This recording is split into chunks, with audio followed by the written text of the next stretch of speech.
Party എടുക്കുന്ന ഏത് തീരുമാനവും അംഗീകരിക്കുമെന്ന് കെ.വി. തോമസ്. താൻ കോൺഗ്രസ് പ്രവർത്തകനാണ്. ബി.ജെ.പി. ഒരു വാഗ്ദാനവും നൽകിയിട്ടില്ല. പാർട്ടി സ്ഥാനാർത്ഥികൾക്ക് വേണ്ടി പ്രചാരണത്തിനിറങ്ങുമെന്നും കെ.വി. തോമസ് പറഞ്ഞു. എറണാകുളത്ത് ഹൈബി വിജയിക്കും.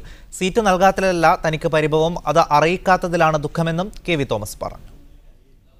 എനിക്ക് പാർട്ടിയിൽ പൂർണ്ണമായ വിശ്വാസമുള്ള സ്ഥാനമാനങ്ങളല്ല. എന്നെ വേദനിപ്പിച്ചതും എന്നെ ശോഭാകുലനാക്കിയതും സ്ഥാനമാനങ്ങളില്ല. അതിനോടുള്ള പെരുമാറ്റം ശരിയായില്ലെന്ന് എനിക്ക് തോന്നി. അത് എന്നെ തോന്നുന്നത് ശരിയാവാൻ തെറ്റാവും. പക്ഷെ അതൊക്കെ ഇത്തരം സന്ദർഭങ്ങളുണ്ടാകുന്ന കാര്യങ്ങൾ മാത്രമാണ്. പിന്നെ എൻ്റെ പാർട്ടി കോൺഗ്രസ് തന്നെയാണ്. അതിൽ ആരും സംശയിക്കേണ്ട കാര്യമില്ല. തീർച്ചയായും പാർട്ടി ഒരു തീരുമാനമെടുത്താൽ എന്തൊക്കെ വിഷമമുണ്ടെങ്കിലും അതിനോടൊപ്പം ഞാൻ നിൽക്കത്തുള്ളൂ. അപ്പോൾ എന്തായാലും ഈ ബി.ജെ.പി. വെച്ച് നീട്ടുന്ന ആരും നീട്ടിയിട്ടില്ല. നീട്ടിയതുകൊണ്ട് വല്ല കാര്യമുണ്ട്. 100% കാരണം കോൺഗ്രസിൻ്റെ കോട്ടയാണ്. കോൺഗ്രസിന് സ്ഥാനാർത്ഥി ആരെന്നുള്ളതല്ല. ആര് സ്ഥാനാർത്ഥിയായാലും കോൺഗ്രസ്സുകാരനാണ്.